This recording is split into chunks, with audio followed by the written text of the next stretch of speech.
হয় প্রত্যেকটা ক্রিকেটারের এরকম ড্রিম থাকে যে প্রথমে দেশের হয়ে প্রতিনিধিত্ব করা অবশ্যই, তারপরে যদি আবার এটা ওয়ার্ল্ড কাপের মতো একটা আসরে এই ধরনের অপরচুনিটি আসে তাহলে তো ওই প্লেয়ারের জন্য অনেক গর্বের একটা ব্যাপার এবং অনেক এক্সাইটিং একটা মুহূর্ত আমার কাছে মনে হয়। সো পাশাপাশি যেটা আমার কাছে মনে হয় যে এই সময়টাকে এনজয় করতে চাই এবং টিমের হয়ে প্রত্যেক দিন কন্ট্রিবিউট করতে চাই, যে রেসপন্সিবিলিটিসটা আছে ওইটা ঠিকভাবে পালন করতে চাই, এটাই টার্গেট। আর খুব বেশি ক্যাপ্টেন হওয়া নিয়ে যে অনেক বেশি দায়িত্ব বেড়ে গেছে জিনিসটা এভাবেও চিন্তা করতে চাই না।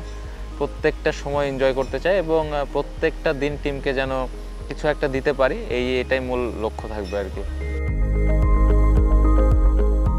এটা অনেক বড় একটা প্লাস পয়েন্ট আমার কাছে মনে হয় এই ধরনের এক্সপিরিয়েন্স ক্রিকেটার যখন টিমে থাকে, স্পেশালি যারা ইয়াং ক্রিকেটার আছে, যাদের অনেক প্লেয়ার আছে প্রথম টি20 বিশ্বকাপ খেলবেন, সো তাদের জন্য অনেক অনুপ্রেরণা দেবে আমার কাছে মনে হয় এবং তাদের কাছ থেকে অনেক কিছু শেখার আছে। পাশাপাশি তাদের তো ক্যাপ্টেন্সি করারও একটা অভিজ্ঞতা আছে। সো আমি আশা করব যে অনেক টাফ টাইমে আমার কোনো ধরনের কোনো হেল্প যদি প্রয়োজন হয় তারা অবশ্যই আমাকে করবেন। সোফার অলরেডি করছেন, অনেক সময় কোনো জায়গায় যদি আমার কোনো সাজেশনের প্রয়োজন হয় তারা এগিয়ে আসেন। সো ওয়ার্ল্ড কাপে এরকম এর ব্যতিক্রম হবে না বলে আমি আশা করি। সো অবশ্যই আমাদের টিমের জন্য একটা প্লাস পয়েন্ট। আলাদাভাবে চাওয়া কিছু নেই আমার কাছে। প্রত্যেকটা প্লেয়ারকে আমি সবার কাছ থেকে আমার সমান এক্সপেকটেশন, যার যে রোলটা থাকবে ওই রোল অনুযায়ী যেন টিমে কন্ট্রিবিউট করে, এটাই প্রধান চাওয়া থাকবে। আলাদাভাবে যদি বলেন, আমি চাইবো যে সাকিব ভাই তার এক্সপিরিয়েন্সটা প্রত্যেকটা ক্রিকেটারকে শেয়ার করবেন। তার যেই তিনি এই গত বছরগুলোতে যে এক্সপিরিয়েন্সগুলো ফেস করেছেন ওই আইডিয়াসগুলো ইয়াং ক্রিকেটারদের দিলে আমার মনে হয় তারা অনেক উপকৃত হবেন, অলরেডি যেটা উনি করেন। সো এটাই আলাদাভাবে যদি বলেন এক্সপেকটেশন, এই জায়গায় অবশ্যই তার কাছ থেকে চাওয়া থাকবে।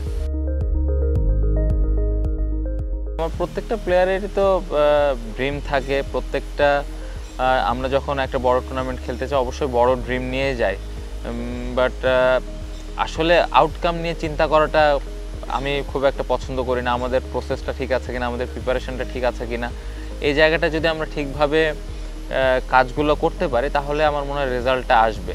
সো আলটিমেট গোল তো আমরা সবাই জানি যে আমরা টিম হিসেবে অনেক ভালো ক্রিকেট খেলতে চাই, অনেক ভালো জায়গায় যেতে চাই, যেগুলা আমরা অতীতে কখনো করতে পারিনি, এ ধরনের রেজাল্ট করতে চাই। এগুলো সবসময় থাকবে, সবারও এক্সপেকটেশনও থাকবে, বাট আসলে এক্সপেকটেশন নিয়ে খুব বেশি চিন্তা করলে এটা একটা বাড়তি প্রেশার আমার কাছে মনে হয়। সো প্রসেসটা মেনটেন করাটা খুব ইম্পর্টেন্ট, নিজের কাজটা ঠিকমতো করাটা ইম্পর্টেন্ট, যার যে রোল ওই রোলটা ঠিকভাবে আমরা পালন করছি কিনা সেই জিনিসটা ইম্পর্টেন্ট। সো আমরা যদি এই ছোটো ছোটো জিনিসগুলো যদি ঠিকভাবে করতে পারি তাহলে আমার মনে হয় ডিফারেন্ট রেজাল্ট হবে।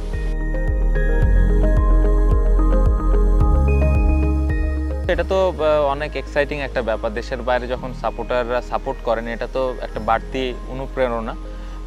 আমাদের দেশের প্রত্যেকটা মানুষ যেভাবে ক্রিকেট ফলো করে, ক্রিকেটে পাশে থাকে, সো এটা অবশ্যই টিমকে ইন্সপায়ার করে। বাড়তি চাওয়া বলতে ওয়ার্ল্ড কাপের সময় এতটুকু চাইবো যে টিমের আল্লাহ না করুক কোনো খারাপ সিচুয়েশানে যদি পড়ি আমরা ওই সময়টা যেন টিমের পাশে থাকে, টিমকে সাপোর্ট করে। আমাদের একজন আরেকজনের সাথে বন্ডিংটা খুব ভালো, একজন আরেকজনকে খুব ভালো বোঝে। আমার মনে হয় প্রত্যেকটা যেই 15টা প্লেয়ার আমরা একসাথে মাঠে আসি, ড্রেসিং রুম শেয়ার করি, সবাইকে খুব ভালোভাবে চিনি এবং যে জিনিসটা খুব ইম্পর্টেন্ট আমার মনে হয় একটা টিমে। সো সিনিয়র এবং জুনিয়রদের মিক্স আপটা খুব ভালো এবং আমরা লম্বা সময় ধরে একসাথে খেলছি। সো সোফার তো খুব ভালো এবং অনেক এক্সাইটিং। সম্ভাবনা আমি আসলে বলতেই চাই না, কারণ আপনিও চান যে বাংলাদেশ টিম কাপ জিতুক, প্লেয়াররাও চায় বাংলাদেশ টিম কাপ জিতুক, সব থেকে বড় যেই গোলটা। বাট আমার কাছে ক্যাপ্টেন হিসেবে যে জিনিসটা ইম্পর্টেন্ট, আমরা আমাদের প্রিপারেশান ঠিকমতো নিয়েছি কিনা, আমাদের ছোট ছোট কাজগুলা করছি কিনা, আমাদের প্রসেসটা ঠিক আছে কিনা, এই জিনিসগুলো যদি আমরা ঠিকভাবে করতে পারি, আমাদের এই জিনিসটা যদি আমরা মেনটেন করতে পারি, প্রত্যেকটা ম্যাচে আমাদের স্ট্রেংথ অনুযায়ী খেলতে পারি, result will come. So outcome নিয়ে খুব একটা চিন্তা নেই, ছোট ছোট জিনিসগুলো যেন আমরা ঠিক করতে পারি এটা নিয়ে বেশি ফোকাস। আমার নিজের পার্সোনাল ওরকম কোনো গোল নাই। আমি যেটা চিন্তা করি যে প্রত্যেকটা ম্যাচ কীভাবে আমি টিমকে কন্ট্রিবিউট করতে পারি, এটাই লক্ষ্য।